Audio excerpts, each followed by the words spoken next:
कर्जमाफीच्या मुद्द्यावरून विरोधकांनी गोंधळ घातल्यानं राज्याच्या अर्थसंकल्पीय अधिवेशनाचं पहिल्या आठवड्याचं कामकाज पाण्यात गेले। कर्जमाफीच्या मुद्द्यावर सलग 5व्या दिवशी काँग्रेस, राष्ट्रवादीसह शिवसेनेनंही आंदोलन केलं।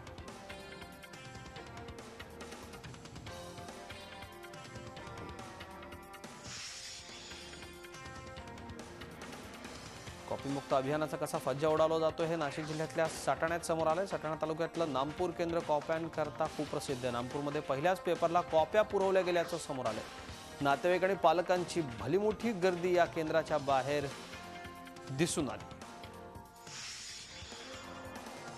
मुंबई महापालिका स्थायी समितीसह सर्व अध्यक्षपदांची निवडणूक बिनविरोध पार पडली। मात्र ऐनवेळी मातोश्रीवरून आदेश आल्याने मंगेश सातमकरांचा पत्ता कट झाला।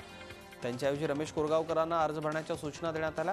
7.5 वर्षांपूर्वी अशाच प्रकारे सातमकरांना डावलण्यात आलं होतं। त्यावेळी राहुल चव्हाणांना हे अध्यक्षपद मिळालं होतं। त्याचप्रमाणे शिक्षण समिती अध्यक्षपदासाठी शीतल म्हात्रेंचे नाव कट करण्यात आलं। त्यांच्याऐवजी शुभदा गुडेकरांना ही संधी दिली गेली। पैशांची देवाणघेवाण करण्याकरता सुरू करण्यात आलेल्या युनायटेड पेमेंट इंटरफेस म्हणजेच यूपीआय ॲपच्या माध्यमातून महाराष्ट्र बँकेची कोट्यवधींची फसवणूक झाल्याचं समोर आलं। बँकेच्या डिजिटल तंत्रज्ञानामधल्या त्रुटीचा फायदा घेत काही लोकांनी ही फसवणूक केली।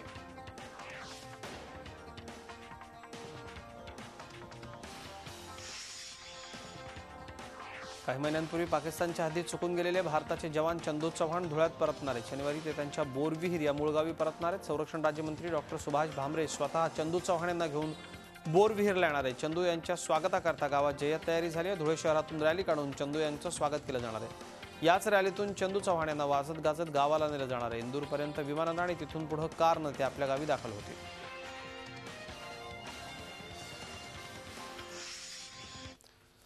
सातारा जिल्ह्यातल्या फतेपूर इथले जवान दीपक जगन्नाथ घाटगे हे जम्मू काश्मीरात पूंछ सेक्टरमधल्या गोळीबारात शहीद झाले। त्यांना जम्मूत लष्कराकडून श्रद्धांजली वाहण्यात आली। पाकिस्तानी सैन्याकडून सीमेचं उल्लंघन करून सीज फायरिंग करत भारतीय चौकीवरती गोळीबार झाला। प्रतिकार करत असताना झालेल्या चकमकीत दीपक घाटगे यांना वीरमरण आले। दीपक यांच्या पश्चात आई, वडील, पत्नी आणि 2 मुलं असा परिवार आहेत। खराब वातावरणामुळे दीपक यांचं पार्थिव साताऱ्याला आणण्यात अडचणी येत आहेत। रात्री उशिरापर्यंत त्यांचं पार्थिव सातारमध्ये दाखल होण्याची शक्यता आहे। त्यांच्यावर फतेपूर या त्यांच्या मूळ गावी शनिवारी अंत्यसंस्कार होणार आहेत।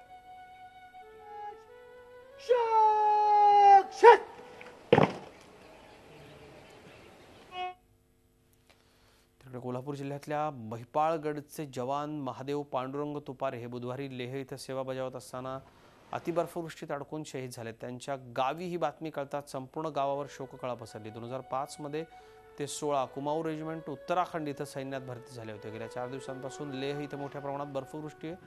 या बर्फवृष्टीत अडकून तुपारेंचा मृत्यू झाला। त्यांच्या पश्चात आई, वडील, पत्नी आणि 2 लहान मुलं असा परिवार आहे। गेल्या 2 महिन्यांपूर्वी चंदगड तालुक्यातले राजेंद्र तुपारे शहीद झाले। त्यानंतर आता याच तालुक्यातल्या महादेव तुपारे यांना वीरमरण आले।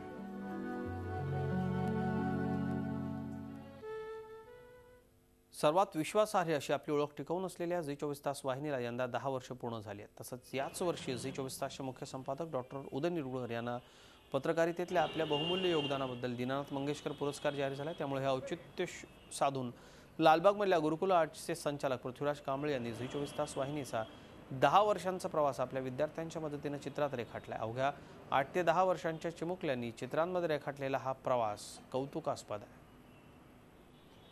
डॉक्टर सुभाषचंद्र यांनी तरुण पिढीला नोकरीसाठी मार्गदर्शन केले, म्हणून मी हे चित्र काढलंय। झी 24 तासची ही कारकीर्द 10 वर्ष विश्वासाची आहे, तशीच अभिमानाची आहे। त्याबद्दल धन्यवाद। आणि असेच कार्यक्रम करत राहा, शतकानुशतकं करत राहा। या महाराष्ट्राला तुमची गरज आहे, कारण इथे कोणीच गरिबांचा विरुद्ध आवाज उठवणार नाही आहे। तर तुम्ही आवाज उठवतात, त्याबद्दल मनपूर्वक धन्यवाद आणि अभिनंदन। झी 24 तास रहा एक पाऊल पुढे।